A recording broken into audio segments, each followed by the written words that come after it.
warahmatullahi wabarakatuh. Halo anak-anak, bagaimana kabar kalian? Bunda harap kalian selalu dalam keadaan sehat, semangat, dan bahagia. Anak-anak, hari ini berjumpa lagi kita dengan pelajaran Bahasa Indonesia bersama Bunda Siti Huzaimatun. Nah, untuk pelajaran kita hari ini tentang menelaah struktur dan aspek kebahasaan teks cerpen. Sebelum kita pelajaran, marilah kita berdoa terlebih dahulu. Berdoa dimulai.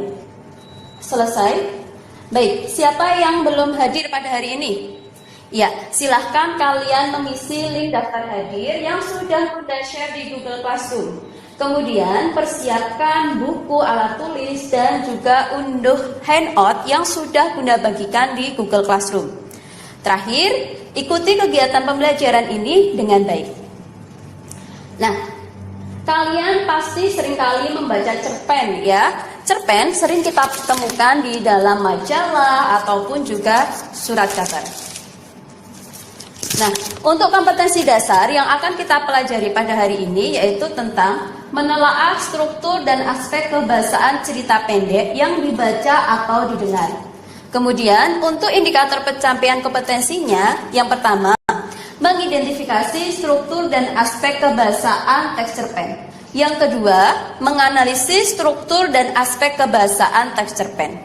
Adapun tujuan pembelajarannya adalah setelah mengikuti kegiatan pembelajaran melalui model discovery learning, kalian diharapkan mampu mengidentifikasi dan menganalisis struktur dan aspek kebahasaan cerita pendek yang dibaca atau didengar dengan menjunjung nilai kritis.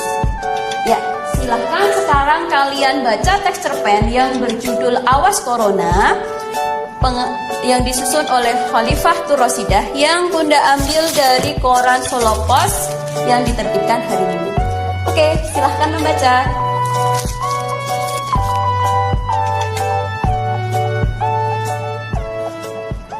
Ya, sudah dibaca ya.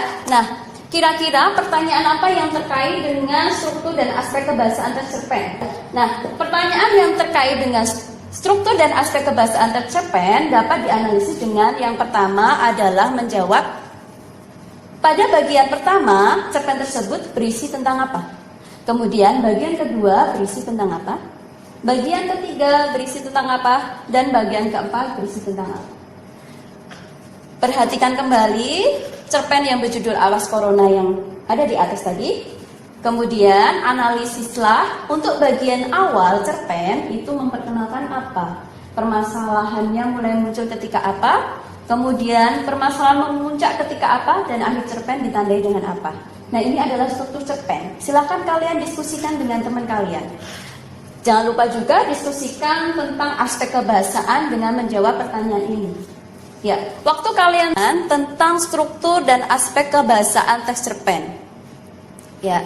Struktur teks cerpen itu terdiri dari 4. Yang pertama ada orientasi, yang kedua ada rangkaian peristiwa, yang ketiga ada komplikasi, yang keempat adalah resolusi. Apa itu orientasi?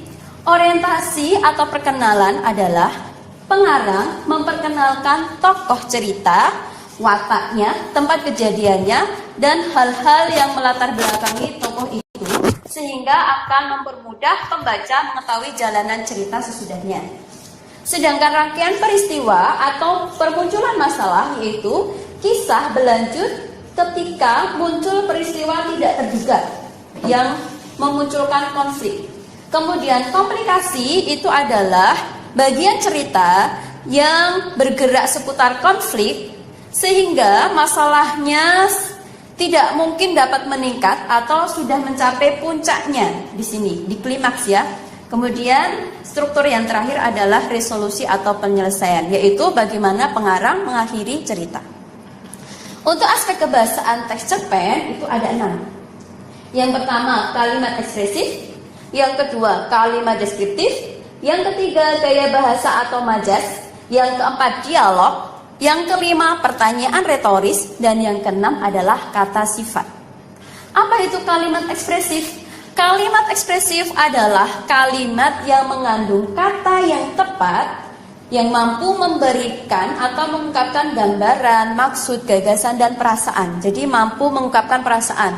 Contoh, betapa bahagianya aku mendapat juara 1 lomba mendongeng. Nah, ini ada kata bahagia, menunjukkan ekspresi bahagia. Sedangkan contoh kalimat tidak ekspresif yaitu aku memenangkan lomba mendongeng. Kemudian kalimat deskriptif, dari kata deskriptif, deskripsi, menggambarkan. Jadi kalimat ini memberikan gambaran terkait hal psikis maupun fisik suatu benda. Contoh, harimau memiliki ukuran tubuh yang besar dan senang memangsa hewan lainnya. Kalimat deskriptif ini tadi ditandai dengan tubuh yang besar. Ciri kalimat deskriptif yang pertama, menggambarkan suatu objek dengan melibatkan panca indera. Yang kedua, membuat seolah-olah pembaca melihat, mendengar, atau merasakan sendiri apa yang dibicarakan. Kemudian ciri yang ketiga, membicarakan tentang sifat, bentuk, rasa, dan karakteristik suatu benda. Berikutnya, aspek kebahasaan yang ketiga adalah majas. Majas sudah kita pelajari dulu waktu di kelas 8 ya. Silahkan kalian buka kembali untuk pelajaran ini, utamanya dulu waktu di bab puisi. Kemudian aspek kebahasaan yang keempat adalah dialog. Dialog merupakan percakapan antar tokoh. Ciri dari dialog di sini ditandai oleh tanda petik. Kemudian ciri kebahasaan yang kelima, pertanyaan retoris. Apa itu pertanyaan retoris? Kalimat tanya yang tidak membutuhkan jawaban. Pertanyaan retoris digunakan sebagai teknik melibatkan pembaca. Contoh, siapa yang tidak ingin bahagia? Kemudian yang terakhir ada kata sifat, yaitu suatu kata yang biasanya dipakai untuk mengungkapkan sifat atau keadaan orang, benda, binatang, atau entitas. Jenis kata sifat, yang pertama ada mendeskripsikan sifat, menjelaskan warna, menjelaskan ukuran, menjelaskan bentuk, jarak, waktu, perasaan, dan cara. Ya, demikianlah tadi kesimpulan kita tentang struktur dan aspek kebahasaan cerita pendek. Ayo coba kita ulangi. Tadi untuk struktur aspek kebahasaan teks cerpen meliputi apa saja? Yang pertama, orientasi. Yang kedua, rangkaian peristiwa. Yang ketiga, komplikasi. Dan yang keempat, resolusi. Kemudian aspek kebahasaan ada berapa tadi? Ada 6. Apa saja?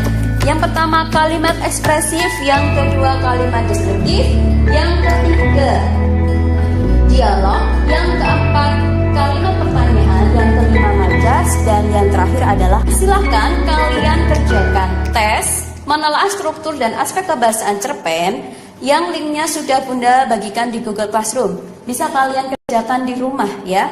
Kemudian untuk pertemuan berikutnya kita akan belajar tentang menyusun teks cerpen dengan memperhatikan struktur dan aspek kebahasaan. Demikian tadi untuk pembelajaran kita pada hari ini. Jika tidak ada pertanyaan, mari kita tutup pembelajaran kita hari ini dengan membaca bacaan hamdalah bersama-sama. Alhamdulillahirabbil alamin. Cukup sekian dari Bunda. Tetap jaga kesehatan dan tetap semangat. Akhirul kalam, wassalamualaikum warahmatullahi wabarakatuh.